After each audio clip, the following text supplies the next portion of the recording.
When we think about the battle for the dark web, it's easy to picture this purely technical fight, right? Hackers versus code breakers. But the reality, well, it's way more strategic than that. It's less about brute forcing encryption and more about playing a really high-stakes game of digital chess. And this right here, this is the absolute core of the strategy. See, the FBI's playbook isn't just about outsmarting the technology, it's about understanding and then exploiting the very predictable patterns of the people who are behind the screens. So, on one side of this chessboard, you've got the dark web's main defense, anonymity. This is mostly powered by tools like Tor, which basically bounces your signal through a bunch of layers to hide where you are. But on the other side, you have the FBI's offense, and it's this really fascinating mix of old-school detective work, some seriously cutting-edge malware, and a whole lot of clever psychology. So, let's break down 5 of the biggest moves from the FBI's playbook. We're going to look at hacking the watering hole, setting the Hansa market trap, exploiting simple human error, following the digital money, and finally, my favorite, wielding the power of paranoia itself.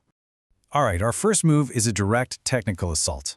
When the FBI needs to figure out who's using a specific hidden site, they don't always try to crack the whole network. No, that's too much. Instead, they go fishing at what's called a digital watering hole. Their primary tool for this is something called a network investigative technique, or a NIT for short. Really, you can just think of it as a piece of government-sanctioned malware. Its entire job is to get a user's browser to bypass all of Tor's protections and basically phone home to an FBI server with their real identifying info like their IP address. And here's how it works in 4 simple steps. First, the FBI gets control of a hidden site server. Then, they inject that NIT, that little piece of malware, into the site's code. So when a target visits what they think is a safe site, the NIT activates, and it forces their browser to reveal its true IP address. It's a total surgical strike that just pierces the veil of anonymity. Okay, this next move. It's less about a quick hack and more about a masterclass in long-term strategic deception. This one is brilliant. Check this out. Back in June 2017, Dutch police secretly seized Hansa Market, which was a huge dark web marketplace. But here's the kicker. They keep it running. A few weeks later, the FBI shuts down its bigger rival, AlphaBay. Just as they predicted, thousands of panicked users flee to what they believe is the safe alternative, Hansa.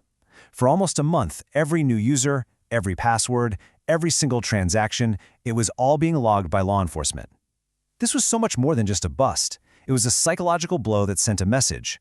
Nowhere is truly safe. You can have the absolute best technology in the world, the most unbreakable encryption, but it can't always protect you from yourself. And this next move, it's all about exploiting simple, predictable human error. The FBI has units that specifically look for these operational security, or OPSEC, blunders. They use something called stylometry to analyze someone's unique writing style, trying to match their dark web posts to, say, old social media comments. They hunt for recycled usernames that a target might have used on a public gaming forum years ago. They even use time zone analysis, just tracking when a site admin is active to help pinpoint their location on the globe. A lot of these dark web operations are, at their core, criminal enterprises. And you know what they say you have to do in that case, right? You gotta follow the money. And that brings us to the financial front of this chess game. Now, there's this huge myth that cryptocurrencies like Bitcoin are totally anonymous, like digital cash. The reality is, well, it's pretty much the exact opposite. The blockchain is a public ledger. That means every single transaction is recorded and visible to anyone who knows where to look. So the FBI uses sophisticated software to analyze this public ledger, grouping or clustering different digital wallets that seem to be controlled by the same person. From there, they just follow the money. They track it until it eventually hits a legitimate crypto exchange. That's the point where users often have to provide a real-world ID to cash out. And this isn't theoretical. This is the exact technique they used to recover millions from the Colonial Pipeline hackers. And now for our final play. This one isn't about technology, and it's not about money. It's about weaponizing the most human emotion of all, fear. This tactic is called the knock and talk. So instead of immediately arresting some low-level user, FBI agents might just pay them a visit at home. The goal isn't just that one person. No, it's about what happens next. Because what does that user do? They go straight online and they tell everyone, the feds were at my door. And this just creates a massive ripple of paranoia. People start wondering if the whole network is compromised, they get scared, they panic, and what do panic people do? They make mistakes. Mistakes that often lead agents right to the bigger targets they were after all along. So as you can see, winning this digital chess game isn't about finding one single silver bullet. It's a multi-front attack. You're targeting the technology with knives, you're using deception with these elaborate traps like Hansa, you're exploiting human psychology, and you're following that digital money trail right back into the real world. And all of this leaves us with one final, really crucial question.